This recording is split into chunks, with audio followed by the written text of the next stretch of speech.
Start. उपसभाध्यक्ष महोदय, मैं व्यापारियों की जमाखोरी और मुनाफाखोरी की बढ़ती हुई प्रवृत्ति पर अपने कुछ विचार व्यक्त करना चाहूँगा। सरकार का कहना है कि व्यापारी अंधाधुंध मुनाफा कमाने के इरादे से जमाखोरी करते हैं। मेरा कहना है कि अगर सरकार ऐसा समझती है तो सरकार के पास इस संबंध में जो भी कानून के हथियार हैं उनका इस्तेमाल क्यों नहीं करती। प्रश्नवाचक।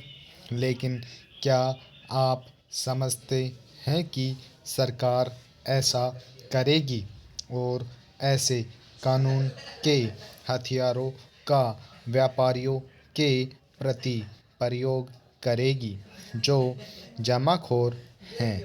मुझे इसमें शक ही है। आज के वातावरण में यह संभव नहीं है। आप जानते हैं कि चुनाव कौन जीतते हैं। ऐसे लोग चुनाव जीतकर आते हैं जो साधन संपन्न होते हैं या जिन पर बड़े बड़े पूंजीपतियों और व्यापारियों की कृपा दृष्टि होती है। कोई भी गरीब आदमी आसानी से चुनाव जीतकर नहीं आता। इसका क्या कारण है। इसका सबसे बड़ा कारण यह है कि चुनाव जीतने के लिए जितना पैसा चाहिए वह केवल पूंजीपतियों अथवा बड़े बड़े व्यापारियों के पास ही होता है। जब ये लोग अपने प्रतिनिधि के लिए पैसा लगाते हैं तब उनकी यही अपेक्षा रहती है कि जितना पैसा खर्च किया है उससे कई गुना अधिक वे मुनाफे के रूप में वसूल कर लें, और ऐसा ही हो रहा है। प्रत्येक चुनाव में कुचक्र चलता रहता है। पैराचिंज। वस्तुतः दोष मतदाता का ही है।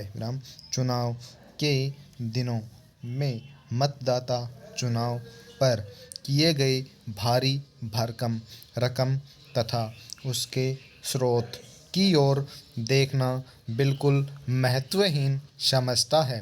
उसके निश्चित परिणामों की कल्पना तक नहीं करता, उसके विरुद्ध आवाज़ नहीं उठाता। ऐसे में व्यापारियों तथा पूंजीपतियों द्वारा जमाखोरी और मुनाफाखोरी करना बिल्कुल स्वाभाविक है। फिर सरकार द्वारा ऐसे लोगों के खिलाफ कानूनों का इस्तेमाल लगभग असंभव भी है, क्योंकि भविष्य में भी तो सरकार ने इन्हीं व्यापारियों और पूंजीपतियों के सहयोग से चुनाव जीतना है। Full stop.